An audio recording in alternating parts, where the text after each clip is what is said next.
News IBN 2020 में आपका स्वागत है। सच कभी छुपता नहीं, IBN कभी रुकता नहीं। देश प्रदेश की ताजा तरीन खबरों से रूबरू होने के लिए आप जुड़े रहिए परवेज खान के साथ न्यूज IBN 2020। आपका नाम? मेरा नाम वसीम है। पूरा नाम बताइए आपका। मेरा नाम मोहम्मद वसीम है। जी, आप किस पार्टी से बिलोंग करते हैं? मैं कांग्रेस पार्टी का समर्थक हूँ और कांग्रेस पार्टी को सोशल मीडिया पर मजबूती प्रदान करता हूँ। अभी आप पश्चिम यूपी के चुनाव के बारे में क्या कहेंगे? पश्चिम यूपी का जो चुनाव है वो इस समय जिस तरह से मैं हालात देख पा रहा हूँ वो पूरा भाजपा के खिलाफ है। जनता त्राही हो रही है, लोगों के अंदर एक गुस्सा है। जिस तरह के वादे सरकार ने किए थे उस पर सरकार खरी नहीं उतरी है। और मैं पहले भी कह चुका हूँ कि जो चुनाव का रिजल्ट आएगा 10 मार्च, तो 10 मार्च भाजपा साफ। मतलब ये पक्का है 10 मार्च भाजपा साफ? बिल्कुल, यूपी से भाजपा साफ हो रही है। यूपी में भाजपा 100 सीट भी अगर पकड़ लेती है तो बहुत बड़ी बात मानिएगा, ये उनका अचीवमेंट होगा अगर वो 100 सीट भी ले आते हैं। मतलब आपको 100 सीट की भी उम्मीद नहीं है? मुझे बिल्कुल उम्मीद नहीं है। हो सकता है अगर आखिरी चरण तक, जब तक जिस तरह के हालात हैं, जिस तरह का बजट आया है जिसमें आम आदमी को कोई राहत नहीं मिलती दिख रही, तो हो सकता है 50 पे भी न सिमट जाए, लेकिन 100 नहीं क्रॉस क्या करेगा। बजट का असर क्या यूपी चुनाव पे रहेगा? बिल्कुल पड़ेगा। सबसे ज़्यादा जो पॉपुलेशन आबादी इस समय पूरे देश में उत्तर प्रदेश के अंदर है, और आम आदमी के लिए क्या मिला इस बजट से? कुछ नहीं। आम आदमी को सिर्फ बेवकूफ़ बनाया गया है, ठगा गया है। आप देखें 7 करोड़ से ज़्यादा युवा इस समय बेरोज़गार हैं। 3 करोड़ से ज़्यादा पिछले 2 वर्षों में हो गए हैं। केवल 2-3 लोगों की आमदनी बढ़ी है, जो कि इस तादाद में बढ़ी है कोरोना काल में कि लोगों ने 1000 करोड़ रुपये भी डेली कमाया। तो ये हालात हैं देश में। जिस तरह से सरकार केवल AA के लिए काम कर रही है वो किसी से छुपा हुआ नहीं है। और रही बात बजट की, 8वां बजट था मोदी सरकार का। मुझे याद है जब मोदी सरकार 2014 में आई थी और 15 में जब पहला बजट इन्होंने पेश किया था, तो उस समय कई सारे विधानसभा चुनाव थे एक के बाद एक अलग अलग राज्यों में। तो एक बहुत हंगामा मचा बजट में। आते ही साथ बुलेट ट्रेन चलेगी, लोगों को ऐसा ख्वाब दिखाया गया। लोगों ने सोचा अब तो जापान बन जाएगा हमारा देश, बुलेट ट्रेन दौड़ेगी। कहाँ है बुलेट ट्रेन? पटरियाँ तक नहीं बिछी अभी तो बुलेट ट्रेन तो छोड़ दीजिए। अभी यूपी में सबसे मेन मुद्दा है बेरोजगारी। इस बेरोजगारी के ऊपर आप क्या कहेंगे? देखिए, बेरोजगारी सिर्फ यूपी में ही नहीं, पूरे देश का मुद्दा है इस समय। पिछले 50 वर्षों में सबसे अधिक बेरोजगारी स्तर है आज के वक्त में, आज के समय में। और इसमें कोई दो राय नहीं कि ये सिर्फ सरकार की विफलता है, ये सरकार की कुनीतियों का नतीजा है कि आज हज़ारों बेरोजगार, हज़ारों युवा, सबसे ज़्यादा युवा हमारे जो है पूरे एशिया में हमारे देश में पाए जाते हैं, और सबसे ज़्यादा बेरोजगार युवा भी हमारे देश में पाए जाते हैं। ये अचीवमेंट है इस सरकार की, इसको तो स्मारक बना के सरकार को लगाना चाहिए कहीं पर। मोदी कार्यकाल में और योगी कार्यकाल में क्या है असल, उसको बताएं। देखिए, मैं तो इसका बहुत छोटा सा जवाब दूंगा, क्योंकि सभी लोग जानते हैं कि पिछले 7-8 वर्षों में क्या हुआ है, किस तरह से चीज़ें महंगी हुई हैं, किस तरह से लोगों को बेरोज़गार किया गया है, लोगों पर अत्याचार किया गया है, महिलाओं की सुरक्षा हो, कोई भी आप मुद्दा उठा लीजिए, कहीं पे भी आपको नहीं दिखेगा कि हमारा देश तरक्की कहीं कर रहा है। तो मैं तो ये जानता हूँ, चाहे वो मोदी जी हों या योगी जी हों, एक कहावत है पुरानी कि एक ज़ीरो होता है, वो ज़ीरो जब किसी ज़ीरो में मिलता है ना तो उसे भी ज़ीरो कर देता है। तो ये वो ज़ीरो है जो देश के ऊपर जुड़ गया है और इसने देश को भी ज़ीरो कर दिया। तो क्या हम मान लें कि ये हमारे देश को शून्य कर देंगे? कर देंगे नहीं, कर चुके हैं। आप बताइए ना, आप ये देखिए युवा खड़े हैं, आप पूछ लीजिए किसी से, कितने को नौकरी मिली है, कितने लोगों को आमदनी बढ़ी है, कितने लोगों को उनके व्यवसाय में, उनके व्यापार में तरक्की मिली है। मुझे नहीं लगता कि शायद 10 में से एक बंदा भी आपको बताए, 10 में से छोड़िए 100 में से भी नहीं बताए। आज वसीम जी, हम रोडों पर देख रहे हैं कि एजुकेटेड बच्चे और बच्चियाँ सेल्समैनी का काम कर रही हैं, फुटपाथों पर सामान बेच रही हैं। इसकी असल वजह क्या है? देखिए, नौकरी ही नहीं है। मैं फिर कह रहा हूँ, नौकरी सरकार निकालती है, सरकार का काम है नौकरी देना।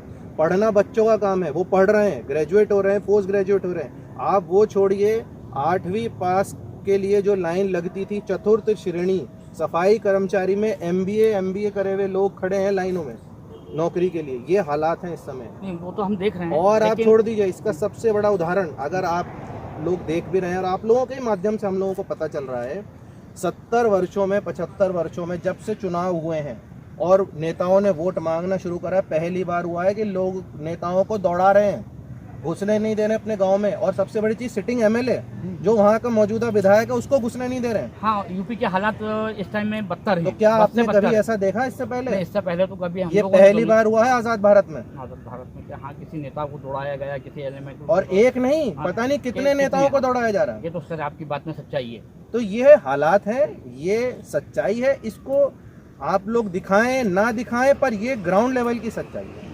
अगर राहुल जी की सरकार या कांग्रेस की सरकार मतलब आती है तो इसमें क्या बेरोजगारों को रोजगार मिलेगा? देखिए, राहुल जी ने तो पहले ही वादा किया है कि हम आते ही सबसे पहले भर्तियां निकालेंगे, और राहुल जी का तो बहुत बात की बात है, अभी तो यूपी चुनाव में प्रियंका जी ने वादा किया है। जिस तरह से स्वास्थ्य कर्मी बेरोजगार घूम रहे हैं, जबकि स्वास्थ्य विभागों में जगहें हैं लेकिन लोगों की नियुक्ति नहीं हो रही है। मैं आपको इसका एक बहुत अच्छा उदाहरण देता हूं। मैं अभी सोशल मीडिया पे परसों एक वीडियो देख रहा था, मुजफ्फरनगर के एक भाई साहब है, उन्होंने आरटीआई लगाई थी कुछ। उन्होंने आरटीआई लगाई कि भैया योगी कार्यकाल में आपने कितनी नौकरियां दी या पुलिस में कितनी भर्तियां दी। तो आप यकीन मानिए उन्हें जवाब मिला है आरटीआई से, पुलिस विभाग ने जवाब दिया है कि हमें नहीं मालूम हमने कितनी भर्तियां दी। हाँ, भर्तियां हुई हैं, मतलब आंकड़े ही नहीं है उनके पास। यूपी में भी एक आईटीआई कार्यकर्ता ने एक आईटीआई लगाई थी जिसमें उसमें जवाब भी आया था कि आपको लिखित जवाब चाहिए या मौखिक चाहिए।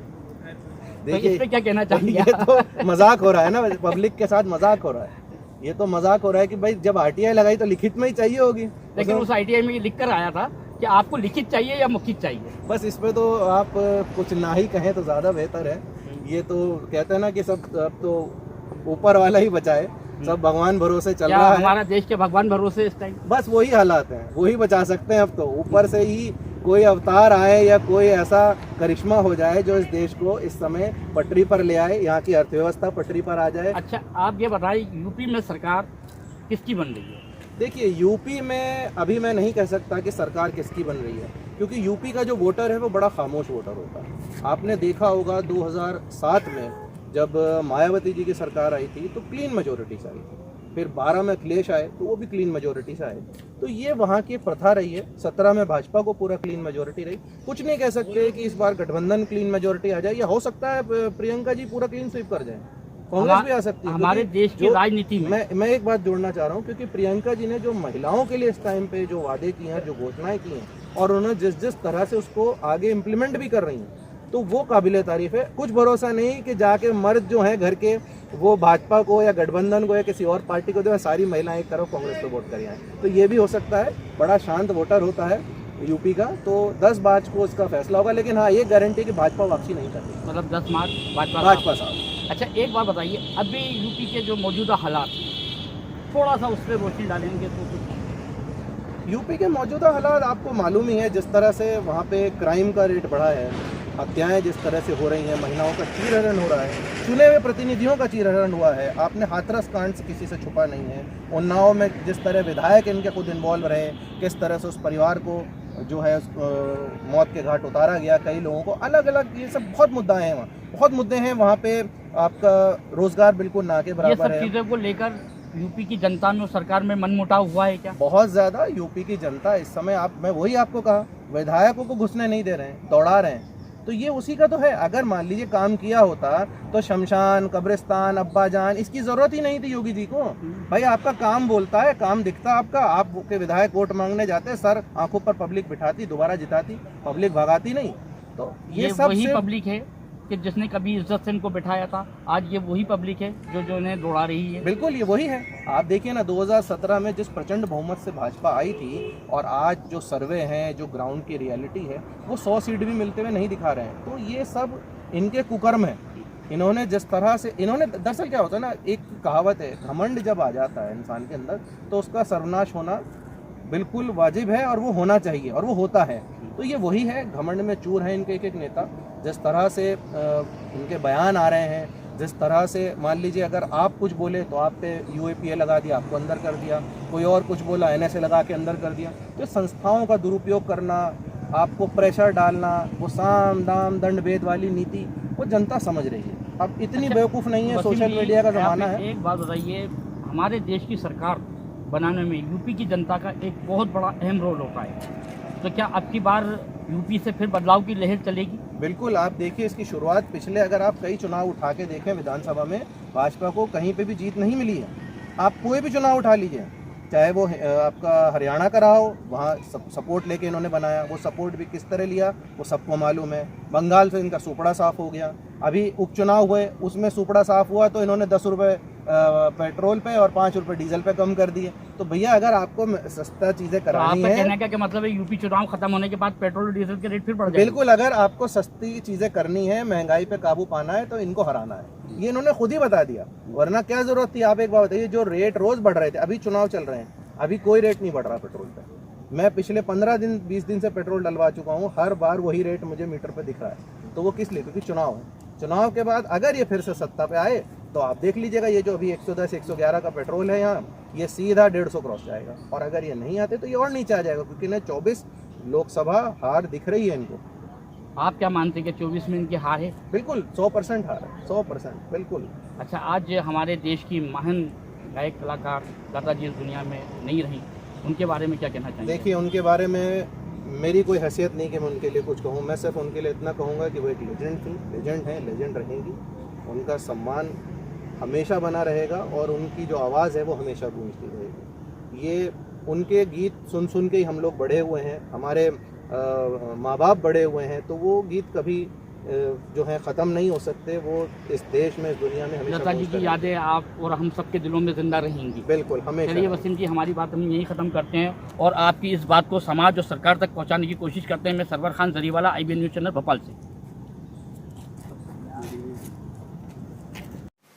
हमारे न्यूज़ चैनल को लाइक और सब्सक्राइब करें और बेल आइकन दबाना बिल्कुल ना भूलें। और आप देखते रहिए न्यूज़ IBN 2020।